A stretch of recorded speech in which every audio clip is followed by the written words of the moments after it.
అందరికీ నమస్కారం. మనం నవరాత్రి 5వ రోజు స్కందమాత అమ్మవారిని పూజిస్తాము. అయితే స్కందమాత అమ్మవారిని ఎందుకు పూజిస్తాం అనేది తెలుసుకుందాము. సాధకుడు తన నాలెడ్జ్ గెయినింగ్ ప్రాసెస్లో మేజర్ 2 బ్యారియర్స్ని అంటే బాడీ ఇంకా మైండ్ని ఎలా ఓవర్కమ్ చేయాలి అనేది చంద్రగంట అమ్మవారు ఇంకా కూష్మాండ అమ్మవారు స్వరూపాలలో తెలుసుకుంటాడు. కానీ ఈ జర్నీ అనేది అంత ఈజీ జర్నీ కాదు. సో ఈ 2 బ్యారియర్స్ని దాటినాక కూడా ఇంకా వేరే బ్యారియర్స్ అనేటివి ఉంటాయన్నమాట. సో ఆ బ్యారియర్స్ అనేటివి ఏంటంటే ఈ పంచభూతాలు 5 ఎలిమెంట్స్. సో ఈ సృష్టి స్టార్ట్ కావడానికి మూలమైన ఈ 5 పంచభూతాలు, ఇంకోటి కాన్షియస్నెస్. సో ఈ 6టిని కూడా ఎలా ఓవర్కమ్ కావాలి అనేది మనకి దారి చూపే అమ్మవారే స్కందమాత అన్నమాట. అయితే తన పేరుని మనం ఫస్ట్ డీకోడ్ చేసుకుందాము. అయితే స్కంద అంటే కార్తికేయుడు, మాత అంటే కార్తికేయుని తల్లి అని చెప్పేసి మీనింగ్ వస్తుంది. అయితే కార్తికేయున్నే ఎందుకు అక్కడ చెప్పాలి? యాక్చువల్లీ అమ్మవారికి అనేది అందరూ బిడ్డలు లాంటి వాళ్ళే. పోనీ మనకు తెలిసినంతగా పార్వతీమాతకి 3 పిల్లలు ఉంటారు. గణేశుడు ఉంటాడు, కార్తికేయుడు ఉంటాడు, అశోక సుందరి ఉంటుంది. సో వీళ్ళు ముగ్గురిట్లో కూడా కార్తికేయున్నే ఎందుకు అక్కడ తీసుకున్నారు అని అంటే, కార్తికేయుని రిప్రజెంటేషన్ అనేది చూసుకుంటే తనకి 6 హెడ్స్ అనేటివి ఉంటాయి, 6 తలలు ఉంటాయి. సో ఆ 6 తలలు కూడా ఈ 6 క్యారెక్టరిస్టిక్స్ని రిప్రజెంట్ చేస్తాయి. అంటే పంచభూతాలు, ఈ 5 ఎలిమెంట్స్, ఇంకా ఒక కాన్షియస్నెస్ని రిప్రజెంట్ చేస్తుంది అన్నమాట. అయితే ఈ 6 కలిస్తేనే ఒక లివింగ్ బీయింగ్ అనేది ఎగ్జిస్టెన్స్లోకి వస్తుందన్నమాట. అయితే ఈ లివింగ్ బీయింగ్ ఎగ్జిస్టెన్స్లోకి వచ్చినప్పటి నుంచి కూడా ప్రతి ఒక్క అడుగులో కూడా అది ఒక వార్ అనేది జరుగుతూనే ఉంటుంది అన్నమాట. ప్రతి ఒక్క సర్వైవల్కి స్ట్రైవ్ చేస్తుంది.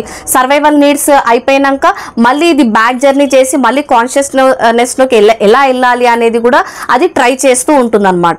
సో ప్రతి ఒక్క స్టెప్ దగ్గర కూడా ఈ సాధకుడికి అనేది ఎన్నో అడ్డంకులు వస్తాయి. ఆ అడ్డంకులను దాటడానికి తను ప్రతిసారి ట్రై చేస్తూ ఉంటాడు అనమాట. సో ఇలాంటి ఒక స్ట్రగులే మనకి కార్తికేయుని లైఫ్ స్టోరీలో కూడా మనకు కనిపిస్తుంది. తను ఆరిజిన్ అవ్వడం మాత్రం కైలాసంలో అయ్యిండు. తన తల్లిదండ్రులైన శివుడు, పార్వతి కైలాసంలో ఉంటారు. ద కైలాసంకి representation the place where the ultimate peace exist. So ఆ పీస్ నుంచి తను కార్తికేయుడు పుట్టాడు.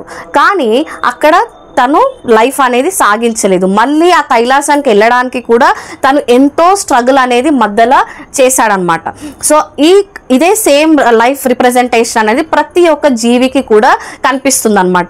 మనమందరం కూడా ఈ అల్టిమేట్ పీస్ అనే కాన్షియస్నెస్ నుంచి వచ్చాము. మళ్ళీ దాంట్లోకి మర్జ్ అవ్వడానికి కూడా ఎన్నో స్ట్రగుల్స్ అనేటివి మనం దాటుకుంటూ వెళ్ళాలన్నమాట. అయితే ఇక్కడ ఈ జర్నీలో మనకు హెల్ప్ చేసేదే మన స్కందమాత. అయితే తను ఎలా హెల్ప్ చేస్తుంది అనేది చెప్పడమే తన స్వరూపం. మనం చూసుకుంటే స్కందమాత 4 చేతులతోని లయన్ మీద వస్తుందన్నమాట.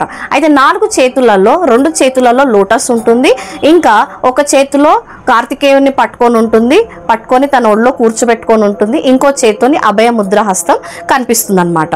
అయితే సో ఈ ఫస్ట్ మనం లోటస్ గురించి మాట్లాడుకుందాం. సో ఎందుకు 2 లోటస్ అనేది అంటే మనకి జర్నీలో మనకి 2 రకాల అహంకారాలు అనేటివి ఉంటాయన్నమాట. ఒకటేంటంటే అసలు అహంకారం వల్లనే మనము ఈ ఒక లివింగ్ ఎగ్జిస్టెన్స్కి వచ్చాము. సో ఈ సర్వైవల్ గురించి ఒక రకమైన అహంకారం అనేది ఉంటుంది. ఓకే, మనం బ్యాక్ జర్నీ స్టార్ట్ చేసినాక కూడా మనకి ఇంకో రకమైన అహంకారం అనేది స్టార్ట్ అవుతుంది. అంటే నాకు ఈ సృష్టి అనేది తెలుస్తుంది, ఇది ఎలా వర్క్ అవుతుంది అనేది తెలుస్తుంది. సో దీని గురించి కూడా అహంకారం అనేది మనకి పెరుగుతుంది అనమాట. అయితే ఈ 2 రకాల అహంకారాలు అనేటివి కూడా మనకి ఉండకూడదు. సో ఐదర్ సర్వైవల్ గురించి అయినా సరే అహంకారం ఉండొద్దు, అలాగే మనం కాన్షియస్నెస్ వెళ్ళాలన్నా సరే అహంకారం అనేది ఉండొద్దు. సో ఇది ఎప్పుడు పాసిబుల్ అవుతుంది అని అంటే 2 టైప్ ఆఫ్ నాలెడ్జెస్ మీద కూడా మనం అటాచ్మెంట్ పెంచుకోకపోతేనే మనకి అది పాసిబుల్ అవుతుంది అనమాట. సో ఆ 2 లోటసెస్ అనేటివి ఆ 2 రకాల అహంకారాలని ఉండొద్దు, వాటి మీద అటాచ్మెంట్ ఉండొద్దు అని చెప్పడమే ఆ 2 లోటసెస్ రిప్రజెంటేషన్. అయితే ఇంకో చేతితో తను కార్తికేయుని ఒళ్ళో కూర్చోపెట్టుకొని ఉంటుందన్నమాట. అయితే తల్లి జగన్మాత అనేది మన అమ్మవారు ఏంటంటే ప్రతి ఒక్క సాధకుడిని కూడా తన సొంత బిడ్డలాగా దగ్గరికి తీసుకొని ఒళ్ళో పెట్టుకొని ఆ జర్నీలో తను తోడ్పడుతుంది. సో అందుకనే కార్తికేయుణ్ణి తను ఒళ్ళో కూర్చోపెట్టుకుంటుంది అనమాట. ఇంకో చేతితోని అభయహస్త ముద్రం అనేది చూపిస్తుంది. సో ఇక్కడ ప్రతి ఒక్క జీవికి తను ఒక హామీ ఇస్తుంది, అభయం ఇస్తుంది అనమాట. నీకేం కాదు, నేనున్నాను, నేను తీసుకెళ్తా అక్కడ వరకు అని చెప్పేసి తను అభయం ఇస్తుంది. ప్రతి ఒక్క సాధకునికి అనేది తను అభయం ఇస్తుంది అనమాట. సో ఇది తన స్వరూపం. అయితే తన వాహనమైన లయన్ నుంచి మనం ఏం నేర్చుకోవాలి అని అంటే ఈ జర్నీలో మనకి ఎంతో కరేజ్ అండ్ స్ట్రెంగ్త్ అనేది అవసరం పడుతుంది అనమాట.